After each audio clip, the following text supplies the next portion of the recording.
Chloé Framery, bonjour, merci pour cet entretien que tu nous accordes, exceptionnel, sans tabou, à ton image finalement. On va rentrer dans le vif du sujet. Chloé, est-ce que tu pourrais te présenter pour toutes les personnes qui ne te connaîtraient pas ou qui se diraient ce visage m'est familier, mais je n'arrive plus à le remettre? Avec plaisir, Florent. Ce sera forcément non exhaustif, mais je suis militante depuis 10 ans, depuis 2012, autour des sujets qui concernent les droits humains, qui concernent les corruptions, les accords de libre-échange. J'étais dans le comité Stop TISA jusqu'à très récemment, puisqu'on a dissous l'association. TISA, c'est un traité de libre-échange qui est complètement boudé, disons, par les médias officiels. Donc, c'est par là que je suis rentrée pour comprendre qu'il y avait pas mal de choses qui étaient cachées. Alors, ça ne s'appelle pas forcément des complots, c'est simplement des choses que les médias subventionnés ne relayent pas. Et ce que je me suis attelée à faire depuis 10 ans, c'est justement de relayer ces informations qui sont tues par nos médias officiels, nos médias que les journalistes appellent traditionnels. Je suis aussi engagée dans des combats du style protection des enfants, puisque dans les services sociaux, que ce soit en France ou en Suisse ou ailleurs, on a vu qu'il y avait pas mal de déviances, notamment des mises en foyer ou des gardes qui sont donnés aux parents déviants alors que le parent bienveillant est totalement écarté du jeu. Il y a tellement de choses, il y a tellement d'abus de pouvoir, il y a tellement d'injustice et de mensonges que les sujets sont vastes et que je suis occupée depuis longtemps et de façon assez intensive. Et puis alors, encore plus depuis 2 ans, depuis la mascarade Covid, sans mauvais jeu de mots. Et puis voilà, donc moi, je suis un petit peu exaltée en ce moment puisque tout ce qu'on dénonçait, tout ce que je dénonçais, mais je n'étais pas la seule, depuis plusieurs années, commence à apparaître depuis donc cette annonce de l'OMS de la pandémie de Covid-19 le 11 mars 2020. Alors, cela m'a été reproché, cela m'a coûté plusieurs choses dont on va parler dans un instant si j'ai bien compris.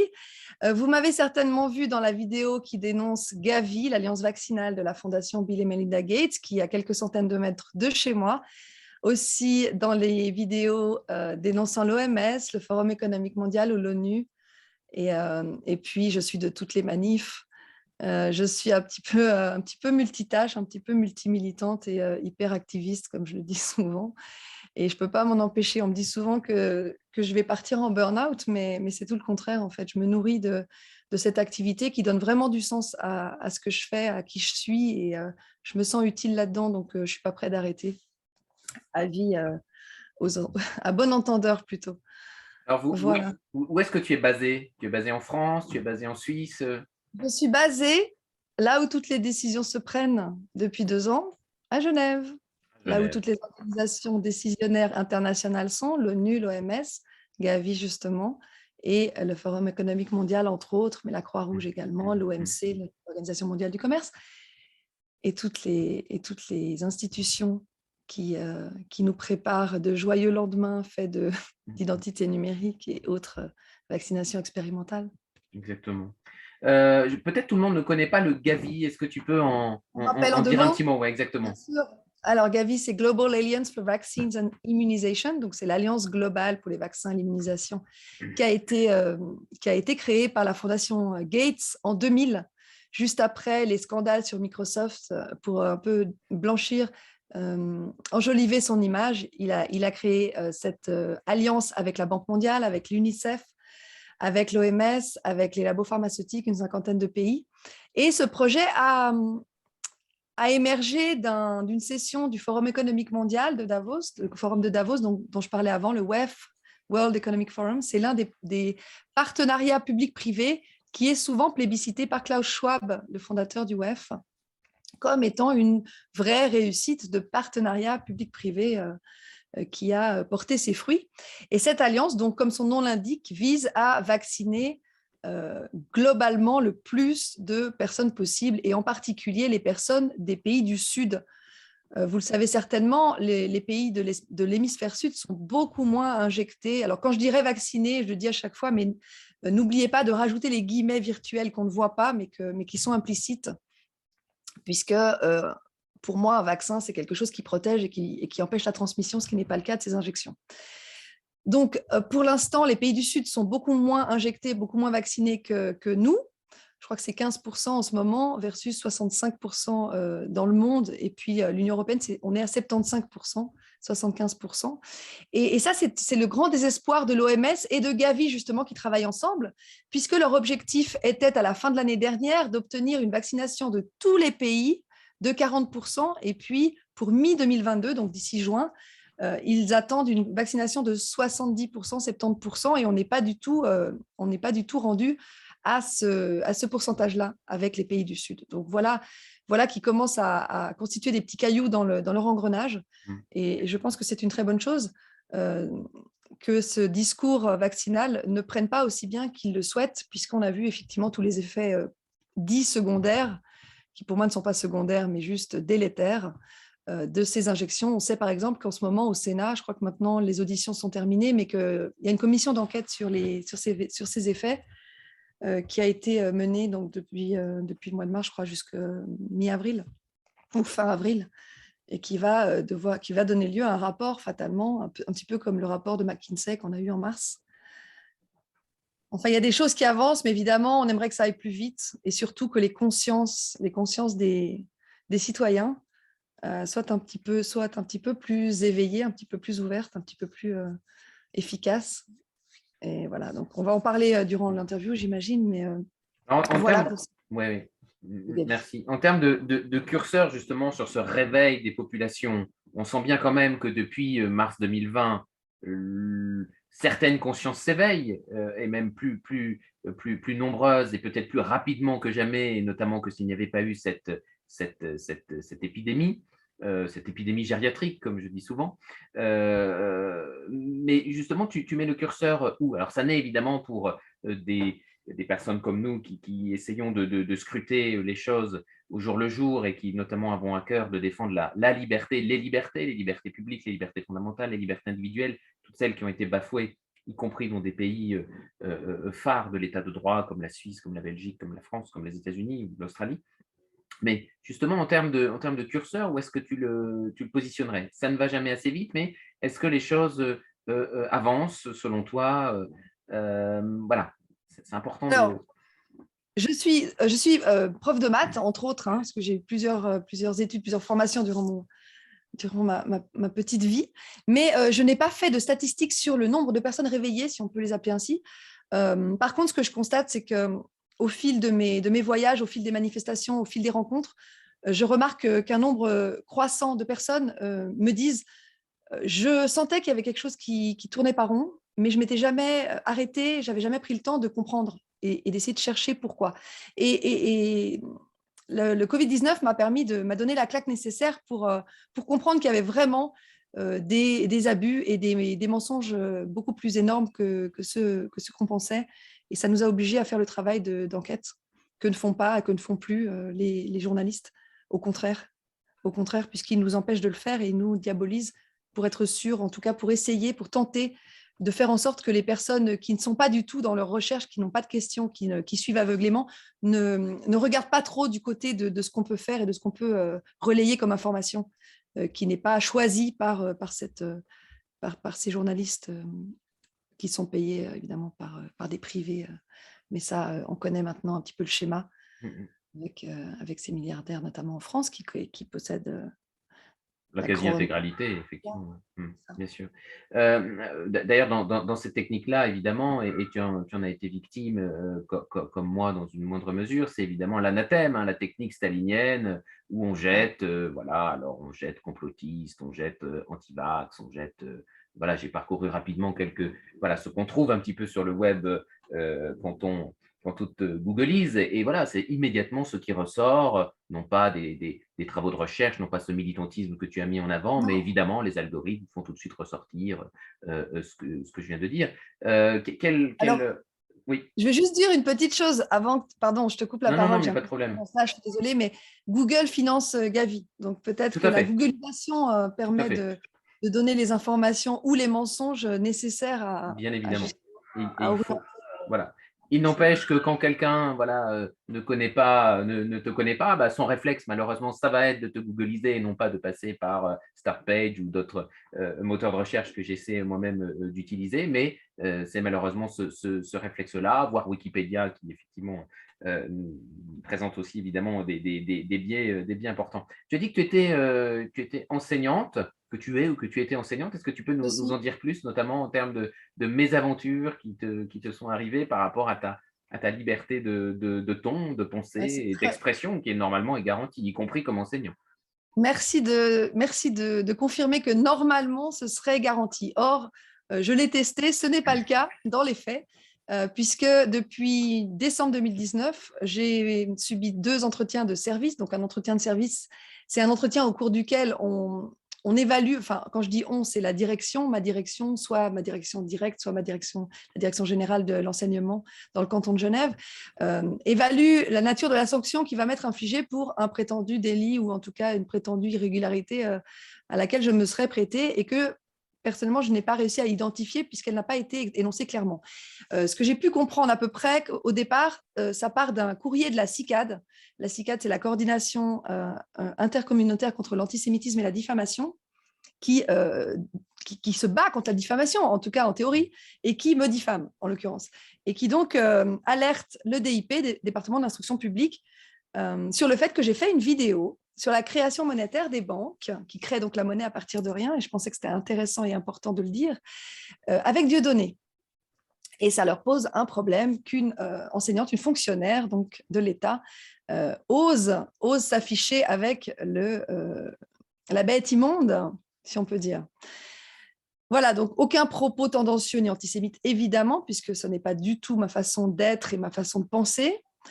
Et puis, juste ce sujet sur les banques et sur la création monétaire qui a donné lieu 6 mois plus tard donc à ce premier entretien de service qui m'a été annoncé vraiment très brutalement. Je sortais d'un conseil de classe et là, je suis convoquée sur place, sur pièce, disons, presque, pour aller dans le bureau du directeur qui donc me convoque avec une personne responsable des ressources humaines. Je me dis, mais qu'est-ce qui se passe? Et puis là, je ne comprenais rien de ce qui m'arrivait. Il me lit ce courrier, un courrier de 2 pages et demie, dans lequel je ne comprends pas ce qui m'est reproché. Et à la fin, il y a le nom de Dieudonné qui apparaît. Et là, je me dis, ah, c'est ça le truc. Et donc, à partir de là, un combat s'enchaîne, un combat se met en place. Je commence par tomber malade parce que le choc a été assez terrible. Mais ça m'a libérée de mes dernières peurs, dirons-nous.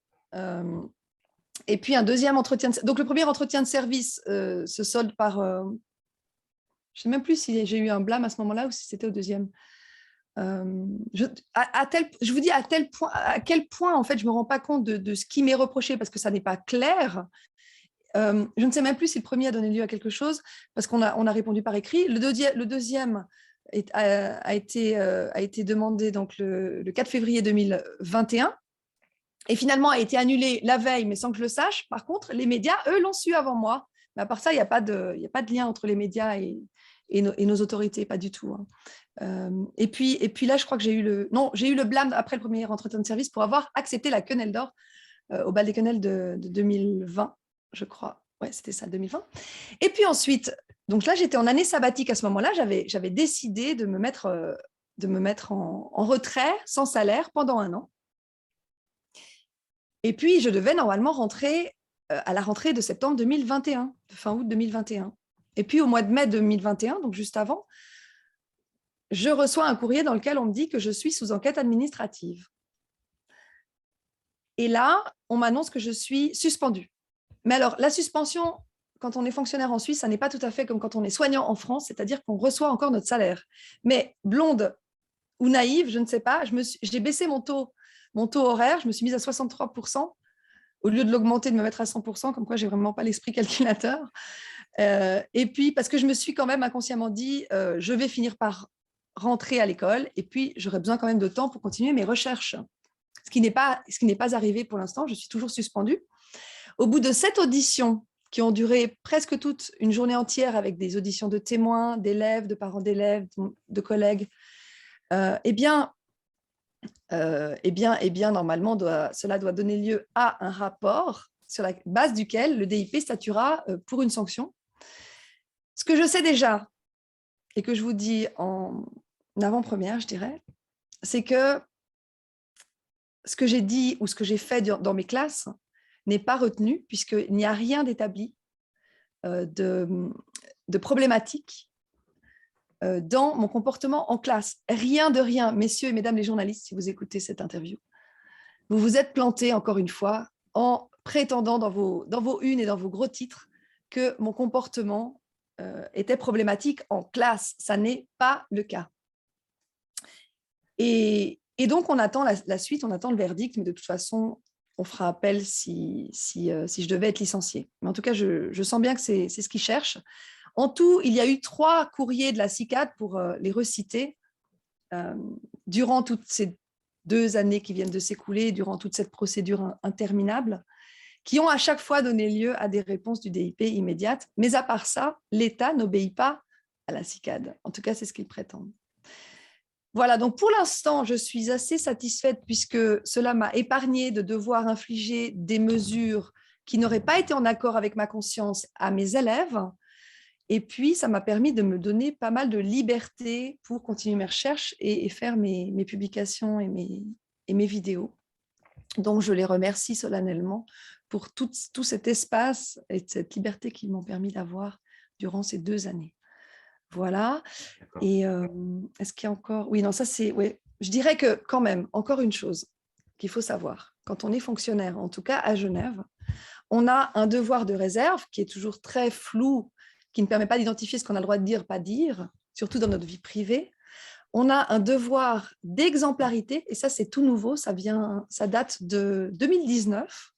D'ailleurs, j'avais interpellé mon directeur sur ce sujet en demandant qu'est-ce que ça regroupait, à quoi ça faisait appel, en fait, cette histoire d'exemplarité. Pas de Quels sont les contours de l'ordre moral voilà. qui se Et cachent en derrière fait, ce terme? la réponse officielle, c'est un comportement auquel l'élève peut s'identifier. Donc, on ne sait pas. C'est flou. C'est en fonction de la personne qui juge, en fonction de la personne qui est mon supérieur hiérarchique, en fait, si je comprends bien. Et le 3e, c'est le devoir de fidélité à l'État, figurez-vous. Et ça veut dire fidélité à l'État dans ma fonction et aussi en dehors de ma fonction apparemment. Donc à suivre, mais tout ça, en tout cas, aura permis de mettre en lumière toute cette restriction de liberté, ces restrictions de droits fondamentaux qui sont pourtant inscrits dans notre Constitution fédérale, qui sont donc violées, bafouées lorsque l'on a un emploi à l'État. Par contre, les conseillers d'État qui sont le gouvernement du canton de Genève n'ont pas apparemment cette obligation d'exemplarité, de réserve ou autre. Mais bon, pour plusieurs raisons que j'ai déjà données dans différentes vidéos que je ne vais pas forcément rappeler ici. Mais disons qu'ils semblent beaucoup moins inquiétés par ce qu'ils pourraient dire ou faire, alors que ce sont eux qui nous représentent et qui sont censés gérer le canton. Voilà pour un petit résumé. En France, pour entrer au Conseil constitutionnel, il semble qu'il faille un casier judiciaire. Ça semble être un prérequis quand on voit messieurs… Je crois que c'est une nécessité. Messieurs Juppé et monsieur Fabius, il semblerait que ça soit un prérequis. Bon. Et si possible avec des conflits d'intérêts. Si possible avec des conflits d'intérêts au moins évidents pour l'un d'entre eux. C'est très intéressant ce que tu as dit de ton expérience d'enseignante. Je voudrais relever 2 ou 3 points. C'est vrai que sur le devoir de réserve, il est extrêmement flou. Et tu as bien insisté sur un point qui me paraît fondamental, qui est cette distinction entre ce qu'il se passe dans la classe, une fois la porte fermée, mais qui est évidemment public dans le sens où on a des élèves et à travers eux leurs parents qui évidemment font confiance à une institution pour les enseigner et les conduire dans un apprentissage sur lequel évidemment là, je dirais, les contours sont extrêmement clairs pour nous. On a une liberté pédagogique, mais on a évidemment les devoirs que tu évoquais tout à l'heure ne me choquent pas en termes d'exemplarité, en termes de réserve, etc. En revanche, comme citoyens, donc une fois que nous sommes sortis de notre salle de classe, une fois que nous sommes sortis de notre établissement, eh bien, aucun texte. Et il en va de même des militaires. On a beaucoup attaqué le devoir de réserve, soi-disant, des militaires lorsqu'ils ont publié la fameuse tribune des généraux en France à 2 reprises. Eh bien, évidemment qu'on change complètement de contexte, y compris juridiquement, et que notre liberté d'expression ne saurait avoir de limites. Ça, c'est mon point de vue personnel, ou au moins les limites qu'on a depuis ajoutées avec, qu'à titre personnel, qui me paraissent contestables, en tout cas discutables, mais en tout cas les lois mémorielles, etc., et toutes celles qui effectivement ont posé tant de problèmes à l'humoriste que tu citais tout à l'heure. Donc ça, c'est vraiment important de faire cette distinction pour qu'on ne mélange pas tout. Et en fonction des disciplines qu'on enseigne, eh bien, il est bien évident que si on enseigne comme moi les SES ou l'histoire-géographie ou autre, il est bien évident que le glissement entre le cours et l'influence finalement qu'on peut avoir sur nos élèves, et cette nuance est fine, et il faut effectivement être extrêmement prudent et avoir vraiment présent à l'esprit qu'il y a 2 statuts. Il y a ce que l'on peut dire, écrire, communiquer sur les réseaux sociaux, on en parlera aussi un petit peu, et puis il y a ce qui se passe en salle de classe et qui là effectivement relève de notre contrat avec l'État. Finalement, dans ce que tu décris de ta démarche, j'ai l'impression qu'on a été sur une procédure d'intimidation finalement, Absolument. Une tentative une tentative. d'intimidation et d'épuisement et aussi d'usure en termes de financement, puisque quand même, Mm. j'ai eu le plus fort des attaques a été fait durant l'année où je n'avais pas de salaire, Mm. que je trouve pas très fair-play. Mm. Et pour l'instant, il y a une somme assez conséquente que j'ai dû payer en termes d'avocat, de frais d'avocat.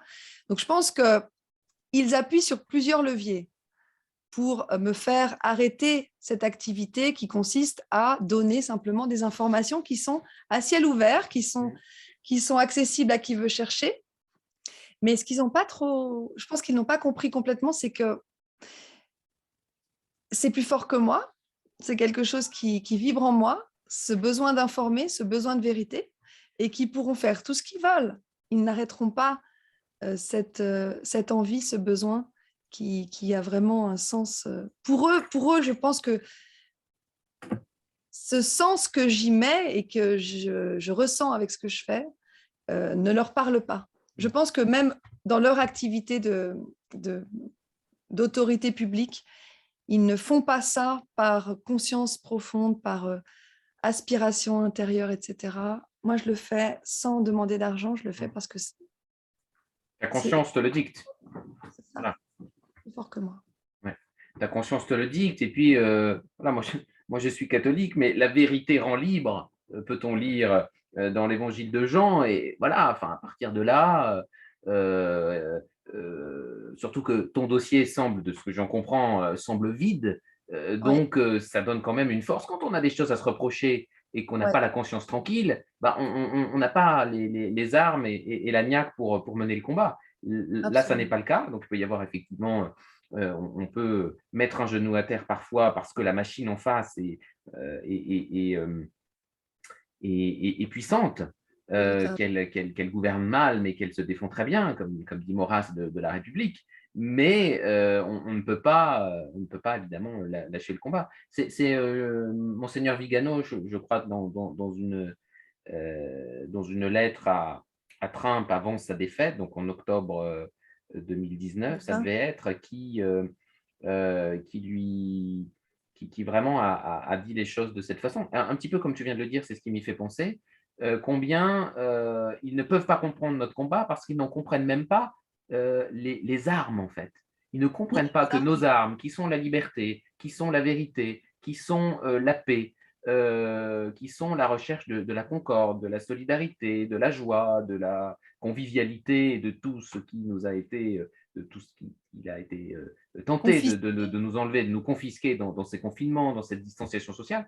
En réalité, de vivre sans tout cela leur va très bien. Donc que nous puissions, que notre seul moteur puisse être de défendre pour nous, pour nos enfants, pour ceux que nous aimons, de défendre ces valeurs-là, ils ne le comprennent même pas. Et c'est en cela qu'ils ont déjà perdu, c'est que ils ne comprennent pas en fait le combat que nous menons. Et d'ailleurs, la seule façon pour eux de s'en sortir et de garder la face, c'est précisément de nous jeter l'anathème en nous disant, mais voyez comme ils sont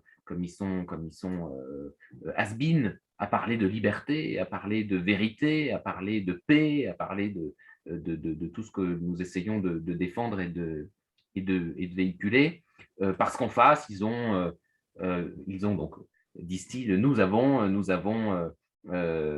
finalement, nous avons la science avec nous, nous avons le progrès, nous avons toutes ces pseudo-valeurs-là. Alors, toi qui es donc scientifique, est-ce que je pense que tu vas être d'accord pour dire que, évidemment, depuis 2 ans, en réalité depuis beaucoup plus longtemps, mais ça transparaît depuis 2 ans, c'est le scientisme qui gagne, c'est pas la science. On n'a Oui, pas, absolument. on n'a pas du tout affaire à des propos scientifiques depuis 2 ans. Non, non. Alors, ne pas confondre la science avec le scientisme. Effectivement, tu fais bien de faire la différence. Dès qu'on met un isme ou un iste à la fin d'un mot, il y a anguille sous Suspect. roche. C'est suspect. Ça devient une doctrine, ça devient un dogme, ça devient une religion et on n'est plus du tout dans le doute, dans le questionnement, dans la remise en question des essais, parce que dans la science, on fait des essais et on s'ajuste en fonction des essais, en fonction des conjectures qui sont proposées et puis de la vérification de ces conjectures. Est-ce qu'elles marchent, est-ce qu'elles ne marchent pas? Et on essaye autre chose. La science, ce n'est pas une doctrine unique, c'est plusieurs possibilités et c'est l'obligation, je dirais même, pas la possibilité, mais l'obligation de tester tous les chemins et non pas le seul chemin unique des labos pharmaceutiques qui aujourd'hui s'appelle vaccin. Ces gens-là, oui. Non, on voit combien c'est difficile autour de nous pour les gens qui n'ont pas l'habitude, qui aiment bien les certitudes, qui aiment bien les solutions miracles, qui aiment bien les solutions clés en main, exactement, le prêt à penser, le prêt à tout. On voit bien combien c'est difficile et parce qu'inconfortable de douter, de se poser des questions, de se dire et si.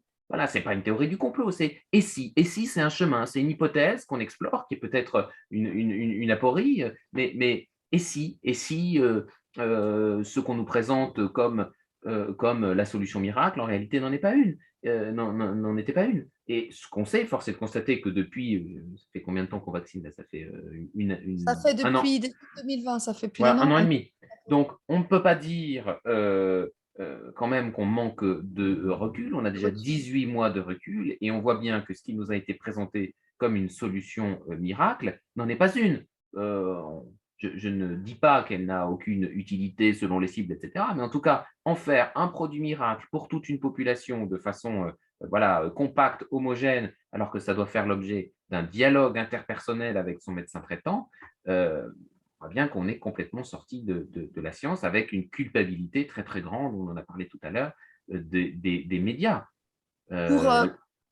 Pour rebondir sur justement la science et puis les effets, les 44 129, je crois, morts après vaccination dans l'Union européenne, les bientôt 4 millions d'effets, d'effets problématiques suite à ces vaccinations dans le monde, et ça, c'est les chiffres officiels de l'OMS avec Vigi Access. Tout ce que je cite, c'est des chiffres officiels. Le précédent, c'était AdReports, les chiffres officiels de l'Union européenne. En France, 38 703, bientôt 39 000 effets graves. Cas d'effets graves, ça, c'est aussi la subtilité, c'est-à-dire ce n'est pas le nombre d'effets, c'est le nombre de personnes atteintes, qui peuvent en avoir jusqu'à beaucoup plus que 3 ou 4 ou même 10. On a vu récemment Héloïse Soave qui a témoigné d'ailleurs à la commission d'enquête qui parlait de ces myocardites, péricardites et 10 autres pathologies suite à ces 2 vaccinations, ces 2 injections. Les effets sont là. Ils sont bien plus virulents que dans l'histoire de la vaccination des 50 années précédentes. On sait que, par exemple, pour la polio ou la tuberculose, on arrive à 200 000 effets indésirables depuis les 50 ans qu'ils sont administrés, versus aujourd'hui bientôt 4 millions de cas d'effets indésirables pour le vaccin Covid-19. En 18 mois. En 18 mois. En 18 mois, c'est 1 an et demi, donc c'est rien du tout comparé. Et on voit le facteur gravement exponentiel de différence entre les effets sur les vaccins d'avant et ce prétendu vaccin, qui n'est pas encore, je le rappelle, arrivé à la fin de la phase 3, que ce soit pour Moderna, pour Pfizer, pour Johnson & Johnson et AstraZeneca. La première des injections qui devrait arriver à la fin de son essai clinique, c'est Moderna, fin de cette année. Et puis ensuite, l'année prochaine, Pfizer et Johnson. Et puis AstraZeneca, ce sera pour 2024. En ce qui concerne les médias et la pensée unique et la doctrine, etc., tu disais qu'ils nous affublaient d'anathèmes. Effectivement, ça les arrange puisqu'ils n'ont pas besoin, en tout cas, ils ne se sentent pas le besoin d'expliquer ni pourquoi ils nous affublent de cette pseudo-insulte qui n'en est pas forcément une, puisque complotiste, ça veut dire quoi? Ça veut dire qui s'intéresse au complot. Et alors, en quoi ça fait de nous des criminels ou des fous? Il y a une petite capsule de Ariane Bileran que j'ai regardée hier sur le complotisme. Je vous invite, je vous la transmettrai. Très intéressante de 7 minutes, qui montre à quel point ce terme est contradictoire et n'a pas de fondement. Et puis alors, il se garde bien d'expliquer le contenu ou de donner encore moins les sources, mais disons les propos que nous donnons, nous, que nous relayons simplement, que nous n'inventons pas. Ce ne sont pas des opinions, contrairement à ce qu'ils essayent de faire croire aux lecteurs lambda. Ce ne sont pas des opinions, ce sont simplement des faits que l'on relaye et que l'on met en lien. Ça, c'est aussi une chose que ne font pas les journalistes.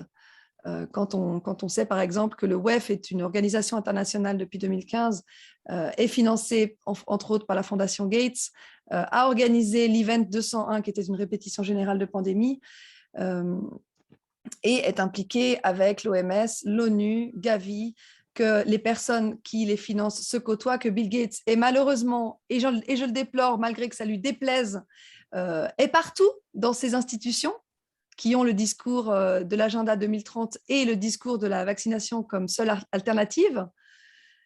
Tous ces faits-là, l'accord de Gavi avec la Confédération suisse depuis 2009 qui lui confère une complète impunité, immunité juridique et puis une exonération d'impôts totale, ce n'est pas moi qui l'invente, ce n'est pas une opinion, c'est un fait et c'est un fait qui est vérifiable. Le statut du WEF, le statut de l'OMS, Agnès Buzyn qui devient maintenant directrice à l'OMS pour former des agents de santé d'ici à 2024, ce n'est pas une opinion, c'est un fait. Les conflits d'intérêts, le fait que, je vais finir par ça pour juste ce moment-là auquel on fait référence, mais au Forum économique mondial, on regarde à l'onglet Conseil d'administration, on retrouve Christine Lagarde, présidente de la BCE, ex-présidente du FMI, Kristalina Georgieva, présidente du FMI, ex-présidente de la Banque mondiale, vice-présidente, ex-vice-présidente de la Commission européenne. On retrouve Larry Fink, le directeur de BlackRock.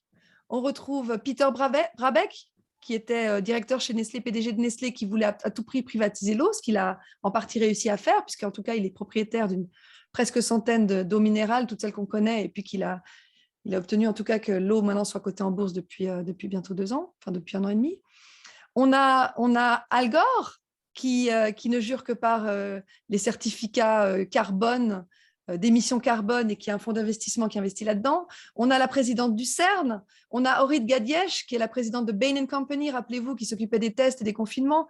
Bref, que des gens bien qui n'ont aucun conflit d'intérêt, bien sûr, et à qui cette vaccination globale de masse ne profite pas. Évidemment, vous avez compris l'ironie. Mais tous ces faits-là, je ne les invente pas, on ne les invente pas. Ils sont vérifiables sur le site du WEF. Le fait que Bill Gates finance l'OMS, ce n'est aussi pas un secret, c'est le principal contributeur, c'est aussi dans les investissements, dans les subventions qui sont sur le site de la Fondation Gates. Bien sûr, moi je n'ai rien à redire à cela, si ce n'est qu'on invite vraiment tous nos auditeurs, tous nos spectateurs à se faire eux-mêmes leur opinion, à vérifier. On ne vous demande vraiment pas de nous croire, parce qu'on n'est pas dans la croyance, ce serait contradictoire avec ce qu'on a dit tout à l'heure sur le doute et sur la science, mais on vous demande vraiment de faire vos recherches. Si vous avez des doutes, faites confiance à vos intuitions et creusez, cherchez comme nous le faisons sur nos chaînes, dans nos publications, etc. Et vous verrez que lorsque vous tirez le fil, eh bien, les choses deviennent intelligibles. Voilà, il ne s'agit pas de parler d'un complot avec un grand C ou un grand K, mais les choses deviennent intelligibles. Allez faire un petit tour sur le site, le blog même de Thales, qui vous parle du digital wallet qu'ils veulent mettre en place et qui s'appuie sur un pass multiservice dont le pass sanitaire, je l'ai lu tellement de fois que je connais cette phrase par cœur, dont le pass sanitaire n'est qu'un précurseur. Ce qui nous pend au nez également, c'est la fameuse monnaie numérique. C'est un peu mon dada, mais les CBDC, les Central Bank Digital Currency, qui sont finalement le moyen ultime pour les banques centrales, bien, de faire disparaître le cash d'une part, donc ce dernier bastion de notre liberté, pas parce qu'on veut faire des choses sales avec le cash, pas du tout, mais c'est un lieu de liberté. Donc évidemment, quand on met tout cela bout à bout, on ne peut qu'être, non pas effrayé, mais qu'être, comment dirais-je, éminemment conscient de la nécessité de se battre. Voilà, ce n'est pas le moment de baisser les bras, il faut prendre conscience, vous aussi, vérifier les informations que nous vous donnons.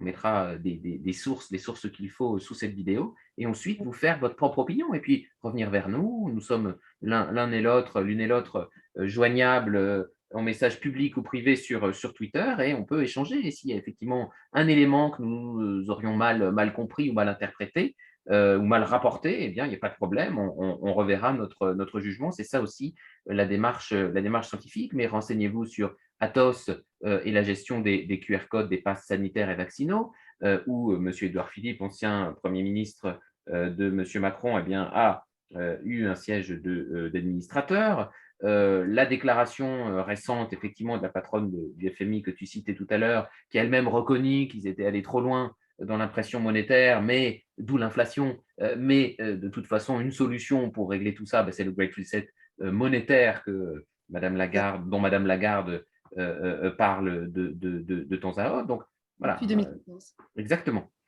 Donc, finalement, moi, ce qui m'a le plus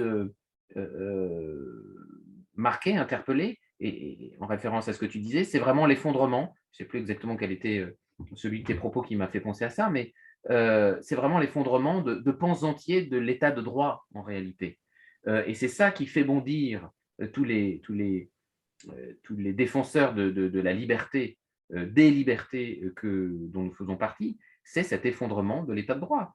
Lorsque je fais des cours de sciences politiques où l'on parle de l'état de droit, force est de constater que la France est devenue une démocratie dégradée, une démocratie défaillante. C'est d'ailleurs dans cette catégorie que The Economist nous classe désormais. Et comment en serait-il autrement, compte tenu du fait que l'on soit en état d'urgence terroriste, puis sanitaire permanent. Là encore, en France, à l'heure où nous parlons, les Français n'en ont pas toujours conscience. Nous sommes toujours en état d'urgence sanitaire jusqu'au 31 juillet 2022. Et vu le discours anxiogène des Véran, des Delfrécy, etc., eh bien, nul doute, puisqu'ils ont été plus ou moins indirectement reconduits dans leur mission, eh bien, nul doute qu'après le 31 juillet 2022, eh bien, un autre état d'urgence, peut-être pas sanitaire, peut-être climatique, hein, il faut bien varier les plaisirs, les discours, les narratifs lorsque les uns s'épuisent après les autres, eh bien, prendre le relais. Alors, état d'urgence, j'ai fait un article dans Contrepoint où j'ai bêtement additionné le nombre de jours que nous avons passé en état d'urgence sécuritaire, sanitaire, peut-être demain climatique,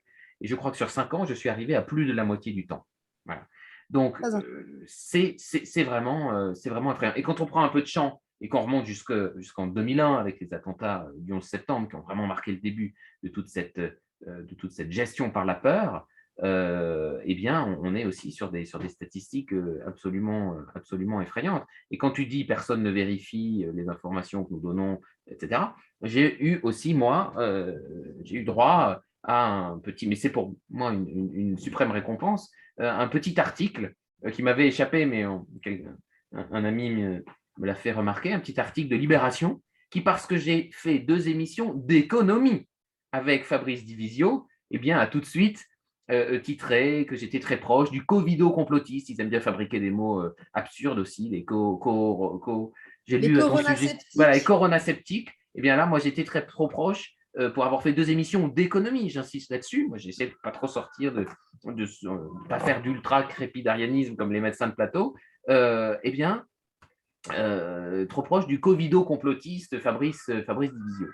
C'est le délit d'association, le délit de Exactement, fréquentation, mon cher. exactement. De même que si vous avez le malheur en ce moment en France ou en Europe d'être russe, eh bien, on vous confisque tout. Vous n'avez plus de compte bancaire juste parce que vous êtes russe. Votre délit, c'est d'être russe. Mais demain, votre délit, ça sera d'être italien, d'être polonais. Quoique c'est mieux, alors peut-être d'être, je ne sais quoi, d'être chinois, bien sûr, ou d'être iranien, ou que sais-je. Mais Euh, en même temps, il y a des lois pour condamner les discours de haine, les bien sûr, discours bien sûr. de On a, discrimination. Mais alors, on- eux, ils s'en donnent à cœur bien joie, il n'y a sûr. aucun problème. On a bien vu que Facebook a autorisé pendant quelques semaines tous les discours de haine des Ukrainiens contre les Russes. Ça, c'était toléré. Ça, c'était Donc, OK. voilà, ça, c'était OK. Alors, justement, sur les, sur Richard, les réseaux sociaux, ouais, quel a été ton parcours? Je sais que ta chaîne, maintenant, c'est sur Odyssée. pas Euh, seulement. ah, pas seulement. Alors, raconte-nous un petit peu, Non, non. justement, ta présence en Alors, termes de réseaux sociaux, de je vais vous bannissement. raconter Je vais vous raconter ce qui m'est arrivé. Alors, avec YouTube, ça commence à être un peu du réchauffé puisque c'était en 2021, c'était le 6 mars 2021 que ma chaîne YouTube a été supprimée. Et sur le carnaval des libertés d'Annecy du 21 février, où évidemment, ben, c'était la fête. Donc ça dérange apparemment, ça ne convient pas, ça contrevient aux standards de la communauté, comme on le sait très bien. Tout en sachant pas exactement ce que c'est que ces standards et quelle est effectivement cette communauté. Du coup, ça m'a donné de la créativité, de l'imagination et de l'élan pour créer donc la chaîne Odyssée, la chaîne Rumble et nouvellement la chaîne Craftbunker, qui sont donc 3 plateformes complètement indépendantes dont je connais en tout cas 2 sur 3, je connais les personnes qui les ont créées, donc c'est tout à fait en confiance que je mets mes vidéos dessus.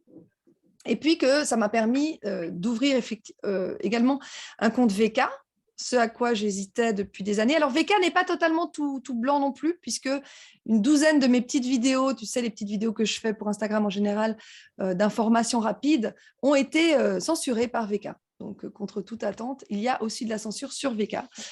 Et puis j'ai aussi créé, et ça c'est le plus récent, c'est un canal Telegram qui là alors échappe à toute forme de censure. Donc, c'est vraiment la solution pour l'instant, en tout cas. Et puis, alors, donc, après ma chaîne YouTube, j'ai eu droit à la série des blocages sur Facebook, les fameux blocages de 30 jours qui ont commencé vraiment. J'ai eu des petits blocages de 3 jours, de 7 jours, du shadow ban, beaucoup d'invisibilité, puisque j'avais presque plus de vues ou de partages sur des publications qui quand même, avaient du succès sur d'autres plateformes. Et donc, 5 blocages de suite depuis le mois de décembre, donc à peu près une par mois, sur les chiffres de Weyers, sur les discours de la députée du Parlement européen, Christine Anderson, vous savez, qui a condamné Trudeau, qui a dit qu'il n'avait pas sa place ici au Parlement, et puis que, bref, et puis qu'il ne fallait pas croire les gouvernements aussi.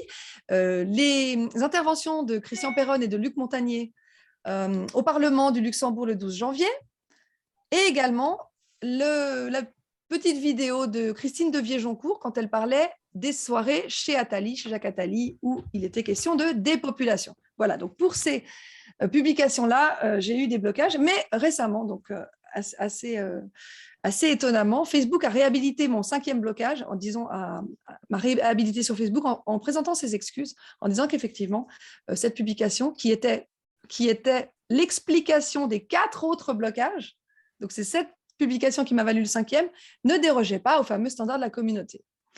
Donc ça, c'est Facebook. Instagram a retiré plusieurs de mes publications, notamment le clip de Global, c'est Naturel, pardon, le titre, le nom du groupe, qui chante Hold Up, donc pas le film, mais la chanson, qui est vraiment explosive de vérité, qui est à la fois graphiquement incroyable et le texte est remarquable et nous fait vraiment miroiter ce vers quoi on va, c'est-à-dire l'identité numérique et la monnaie numérique et toutes les restrictions à la chinoise. Et puis, alors, l'anecdote, ça c'était avant le Covid, mais j'avais un compte Tinder jusqu'en 2019. Et figurez-vous qu'en 2019, juste avant que tout ça arrive, compte Tinder supprimé. Alors, je me suis dit, mais comment c'est possible? Pourquoi? Et en fait, j'avais mis une phrase de description qui était la citation de Aldous Huxley dans Le meilleur des mondes. La plus parfaite des dictatures est une dictature qui aurait l'apparence d'une démocratie, une prison sans mur dont les prisonniers ne songeraient pas à s'évader, un système d'esclavage où, grâce à la consommation et au divertissement, les esclaves auraient l'amour de leur servitude. Et peut-être que cette phrase-là a fait peur aux propriétaires de Tinder. Je ne sais plus s'ils sont en lien, mais je crois qu'ils sont en lien avec Facebook. Bref, toujours est-il que oui, la censure, c'est quelque chose que je connais depuis un petit moment. Et ce n'est pas grave, puisque quand on nous coupe, on pousse ailleurs. Quand on nous bloque, on s'infiltre. Donc, il n'y a pas de problème. Au contraire, ça nous permet de nous émanciper de ces plateformes contrôlantes des GAFAM, que sont donc Google, YouTube, Facebook et autres, Apple, Amazon, etc. Et de se réinventer ailleurs et de savoir aussi que sur ces autres plateformes dans lesquelles je suis maintenant, on retrouve toutes les vidéos qui ont été censurées sur YouTube. Si vous ne savez pas où retrouver une vidéo, vous mettez dans les mots-clés sur Odyssée les mots qui concernent ce que vous cherchez, vous la retrouvez. Et en plus, on peut facilement la télécharger depuis Odyssée. Donc, c'est tout bénef, finalement, je suis ravie de ces censures. Oui, oui, ce sont des, voilà, comme tu disais tout à l'heure, ta suspension qui t'a donné du temps, voilà. Et ben là, c'est la même chose, effectivement. Pareil. On est naturellement paresseux, donc effectivement, notre réflexe, ce sont les GAFAM, mais en réalité, ils nous permettent de migrer petit à petit. Les choses sont progressives, hein, de migrer petit à petit vers des chaînes voilà, alternatives. Donc d'ailleurs, l'entretien là que nous tournons sera mis sur ta chaîne donc Odyssée et Rumble aussi, j'imagine. Elle sera déposée aussi sur ma chaîne Samari et compagnie, donc sur YouTube, et dupliquée sur Crowdbunker me concernant. Donc voilà, il y aura vraiment les 4 ou 5 canaux pour retrouver si cette vidéo n'a pas l'heure de plaire à la communauté, aux standards de la communauté. Peut-être un mot de la réélection de Macron. Est-ce que c'est une surprise? Quel regard tu portes sur finalement ce syndrome de Stockholm dont les Français semblent être victimes? Alors, le sujet est vaste, hein. J'ai fait une liste un petit peu du palmarès de ce monsieur. Ça me laisse perplexe parce que d'un côté, effectivement, je sais que beaucoup de gens ont le syndrome de Stockholm, mais en même temps, il s'avère que sur France 2, tu l'as suivi comme moi, les chiffres annoncés en termes de nombre de voix a diminué avec le temps, ce qui est mathématiquement impossible, tout en étant dit que les chiffres donnés émanaient directement du ministère de l'Intérieur. Donc, le bug en question dont ils ont parlé par la suite était étrangement a affecté étrangement Marine Le Pen, mais pas Macron, qui a perdu uniquement 21 000 voix entre 21h12, pour être exact, 21h12, 22h45, tandis que Marine Le Pen a perdu 2,8 millions de voix. Donc, les échelles ne sont pas du tout les mêmes. Voilà. Là, pareil, comme sur les autres sujets, nous ne faisons que soulever des incohérences. Hein, voilà. On n'est pas en train de dire qu'il y a eu fraude, on n'en sait rien. J'ai même tendance, hélas, à penser qu'il n'y a pas eu fraude, parce qu'en réalité, quand on refait les calculs, M. Macron est élu avec 28% du corps électoral, donc cet homme est minoritaire, mais avec une élection au scrutin majoritaire, eh bien, il se trouve qu'on peut être président de la République avec 28% du corps électoral. Très bien, dont acte. Donc, ce n'est pas ce que nous disons, mais effectivement, on soulève ceci, de même qu'il a été soulevé un nombre de communes assez important, plusieurs milliers de communes, qui ont eu 0 bulletin nul, 0 bulletin blanc, ou des choses comme ça. Donc, on ne fait que soulever et, comme d'habitude et comme sur les autres sujets, nous poser des questions parce qu'on aime bien ça. Voilà. Et surtout parce que les incohérences nous alertent, Bien sûr. nous allument une lanterne. Et alors, j'aimerais quand même préciser qu'une requête a été déposée au Conseil constitutionnel pour fraude le 29 avril et que le Conseil constitutionnel est tenu de répondre à cette requête, suite à laquelle un recours à la CEDH, à la Cour européenne des droits de l'homme, sera déposé si le cas n'est pas échéant, c'est-à-dire si le Conseil constitutionnel botte en touche et refuse d'entrer en matière sur ces... Je ne sais pas où ça en est, mais il y a déjà eu un barrage de la greffière le jour J, je crois. Alors, la greffière n'a pas à faire barrage. Ça, non, tout à fait. Une secrétaire n'a pas à dire tout à fait. Un recours est recevable ou pas. C'est au Conseil constitutionnel de... Tout à fait. Il y a déjà eu, ça donnait un petit peu le ton de voir que même prendre ce courrier, c'était compliqué, quoi. C'était déjà bizarre. Enfin, c'était déjà compliqué pour cette personne. Et puis, ça donne aussi la température en termes d'état de droit. Donc, si on était vraiment dans un état de droit qui fonctionne, ce genre d'incident n'arriverait pas. J'aimerais aussi souligner une chose qui me paraît très intéressante aussi quand on parle de dictature et de totalitarisme. Parce que moi, j'avais tendance à faire l'amalgame et a parlé de dictature Indifféremment. différemment, pardon, effectivement, avec le totalitarisme. Ce que nous a dit Édouard Broussalian dans le live qu'on a fait il y a 2 jours, c'est qu'une dictature, c'est un état de droit. C'est-à-dire que c'est un état dans lequel il y a des lois qui sont dures, des lois qui sont brutales, qui sont violentes, qui sont ségrégationnistes, discriminantes, mais il y a des lois et on les respecte. Ce qui n'est pas le cas du totalitarisme, dans lequel les lois existent, un peu comme en France ou en Suisse, mais elles ne sont pas respectées. La Constitution n'est pas respectée, les droits fondamentaux ne sont pas respectés, les textes, Convention d'Oviedo, Déclaration d'Helsinki, Code de Nuremberg et autres textes qui interdisent formellement tout acte médical qui n'est pas consenti, qui n'est pas sujet à consentement libre et éclairé, ce qui a été largement le cas de cette injection, eh bien, ces textes sont allègrement violés depuis 2 ans. Donc là, on est plus dans un état totalitaire, à tendance totalitaire, que dans une dictature finalement. Et effectivement, l'état de droit, on ne sait plus trop ce que ça veut dire chez nous. Et de la même façon, cette élection, puisque les pouvoirs qui sont censés être des contre-pouvoirs, qui sont censés nous défendre, que ce soit le pouvoir judiciaire, que ce soit le pouvoir du Conseil constitutionnel qui est censé contrôler que la Constitution soit respectée, que ce soit même les médias dont on attend une critique constructive et des informations contraires au discours officiel, eh bien, ces contre-pouvoirs prétendus ne jouent plus leur rôle de contre-pouvoir et ne nous protègent plus des abus de droit. Et donc Macron, pour revenir à lui, en résumé un petit peu bref de son œuvre durant 5 ans, après avoir vendu Alstom avant d'être président, et d'y avoir placé d'ailleurs le mari de Valérie Pécresse, qui a réussi donc à être vice-président de General Electric, auquel Alstom a été vendu. D'ailleurs, maintenant, Alstom revient en France, hein, la partie la moitié de sa valeur. Pour le double du prix. Exactement. Donc, on a gagné, on a fait une perte de 615 millions d'euros au passage. C'est ça le Mozart de la finance.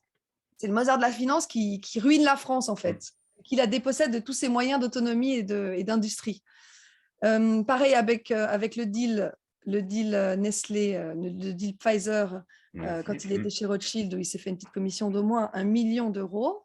Le reste, on ne sait pas.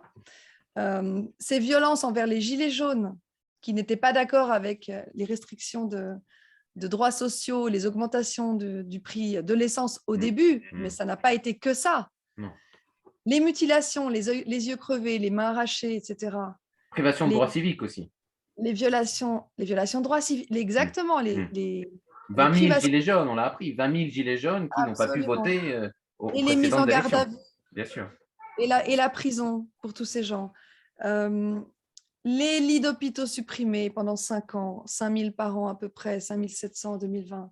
Les hôpitaux, le système hospitalier détruit. L'ISF et la flat tax qui ont été supprimés pour ses copains qui l'ont fait élire. Les irrégularités dans le rapport de la commission, le rapport des comptes de la campagne électorale 2017, dans laquelle ne figurent pas les frais du 2e tour, par exemple, dans lesquels des centaines de milliers d'euros n'ont pas été justifiés en termes de financement de campagne, des délais qui n'ont pas été respectés. Mais pas grave, il a quand même eu voix au chapitre, il a quand même été validé dans son élection. Toutes les irrégularités, tous les mensonges, les confinements, les mesures liberticides, le masque à l'école, les fermetures de commerce, les fermetures d'écoles, le pass sanitaire d'abord, puis vaccinal ensuite.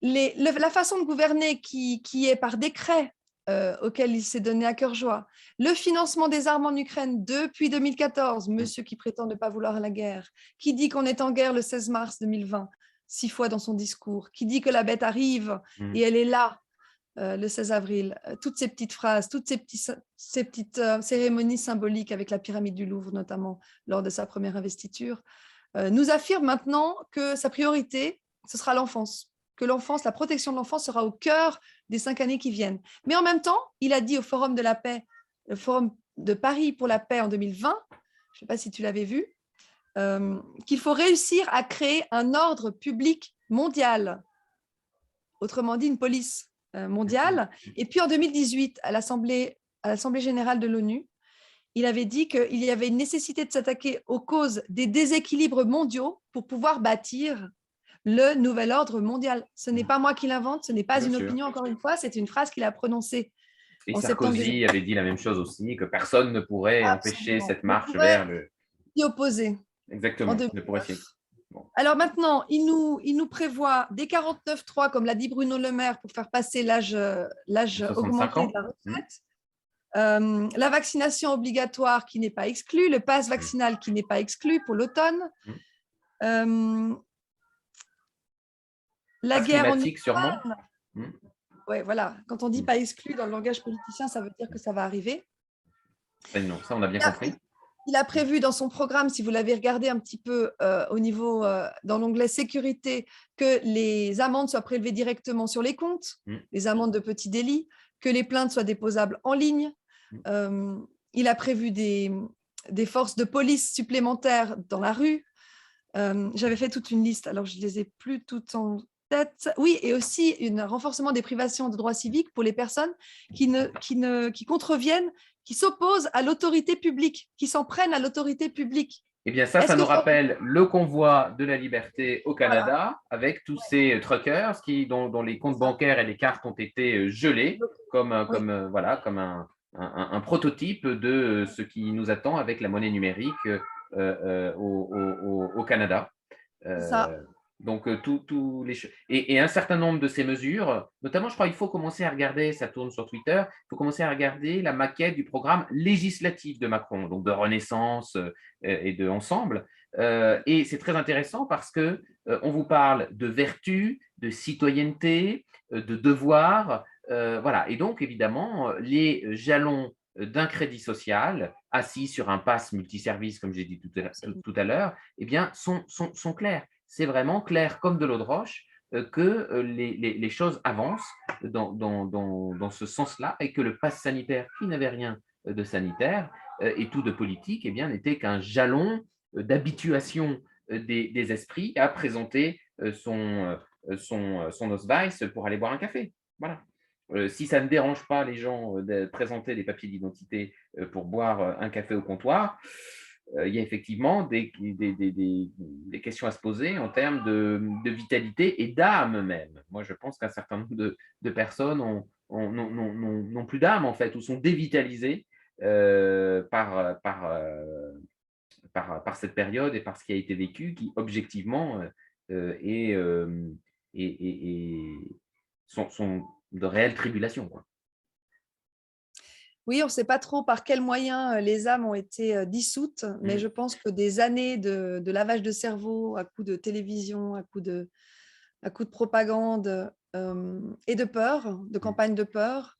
Et puis en France, vous avez été encore plus victime que chez nous, hein, puisque vraiment les mesures ont été très très violentes. Depuis en tout cas Macron, même un petit peu avant, avec Valls et son 49.3, célèbre pour ses ordonnances en 49.3. On a habitué, enfin les autorités, les gouvernements français ont habitué les citoyens français à obéir servilement sans se poser de questions, sous peine d'amende et sous peine d'emprisonnement.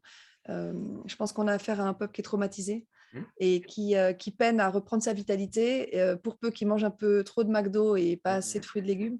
On n'a plus tellement de vie dans tout ça et de possibilités de s'en sortir. Rien que de vivre au quotidien devient compliqué avec tout le travail, les factures à payer, le pouvoir d'achat évidemment qui baisse, et puis les restrictions, les injonctions, ce qu'on doit dire, ce qu'on ne doit pas dire, ce qu'on doit penser, ce qu'on ne doit pas penser. On est Charlie, mais jusqu'à un certain point. Enfin, on doit s'indigner pour l'Ukraine, mais absolument pas soutenir la Russie. Ça devient compliqué d'évoluer dans ce labyrinthe. Donc, je pense que la clé, c'est de rester aligné, comme on le disait avant, de garder son âme, de garder sa conscience, de ressentir à l'intérieur de nous et non pas à l'extérieur avec des facteurs anxiogènes et autres injonctions médiatiques ou gouvernementales, de savoir ce qui vibre vraiment pour nous et d'être en vérité avec nous-mêmes. Et je pense que c'est ce qui nous empêchera de tomber malade, de partir en dépression, de s'éloigner de ses proches, de sa famille, de ses amis. Ça permet le tri en même temps. Je sais que plusieurs personnes m'ont dit, moi j'ai perdu énormément de monde dans la bataille avec des gens qui m'ont rejeté parce que je ne pensais pas comme eux. Ça permet de regagner de rencontrer, disons, notre famille d'âme, si on peut l'appeler ainsi. Moi, j'avais fait le tri depuis déjà plusieurs années, puisque comme toi, je ne me suis pas réveillée avec le Covid et j'ai déjà eu d'autres exemples ou d'autres occasions de donner des paroles qui ne vont pas dans le sens de la doxa officielle. Et en fait, j'en suis très heureuse puisqu'aujourd'hui, je n'ai plus à faire ce tri-là et je peux me concentrer sur ce qui se passe, sur la situation, sans être alourdie, disons, par des conflits entre les personnes que j'aime. Donc, être aligné. C'est quand même un Continuer. Français, c'est Étienne de la Boétie, hein, qui nous a donné quand même la clé pour s'en sortir. Il suffit, c'est quand même extrêmement simple et à la fois extrêmement compliqué, il suffit de cesser de servir. Voilà, quand on est asservi, il suffit de cesser de servir et nous voilà libres. Donc, bon, voilà, nous avons la… Et de nous lever, bien sûr. Nous ne sommes grands que parce que nous sommes à genoux. Exactement. Et de cultiver effectivement les quelques mots. Moi, j'ai été un des livres qui m'a beaucoup aidé à décrypter et à traverser la période, c'est Le Grand Virage de l'Humanité de Philippe Guillemant. J'écoute beaucoup Philippe Guillemant. Et voilà, les termes de résilience, de solidarité, de joie qu'il voit comme les piliers du futé lumineux, qui est donc ce futur qui a dévié du transhumanisme, d'où, avec ses physiques de la conscience extrêmement passionnantes, d'où les choses ont déraillé fort heureusement. Il est extrêmement optimiste. Son optimisme fait beaucoup de bien et de rebâtir notre société sur voilà, tout ce qu'on a dit, sur plus de résilience, plus de solidarité, plus de joie, évidemment, dans notre goût de la liberté, de la vérité, voilà, auquel nous ne renoncerons jamais et auquel nous disons à nos adversaires que nous ne renoncerons jamais parce que nous ne pouvons pas, ça fait partie de notre âme et de notre ADN, je crois effectivement que ça donne finalement beaucoup de sérénité. Et finalement, comme un corps qui se détoxifie, on voit bien aussi que nos entourages, les toxines, les personnes toxiques, les relations toxiques s'en vont d'elles-mêmes ou parfois dans la division, mais c'est ainsi et ainsi va la vie. Et finalement, on n'a jamais été aussi masqué, mais en réalité aussi démasqué. Démasqué, voilà, c'est ce pouvoir de révélation, d'apocalypse au sens étymologique, de révélation qui est, lorsqu'on est un petit peu observateur, un petit peu attentif, extrêmement clair en réalité. On voit bien les médias, on voit bien toutes les institutions en réalité dont pas une ne tient la route, ne tient debout.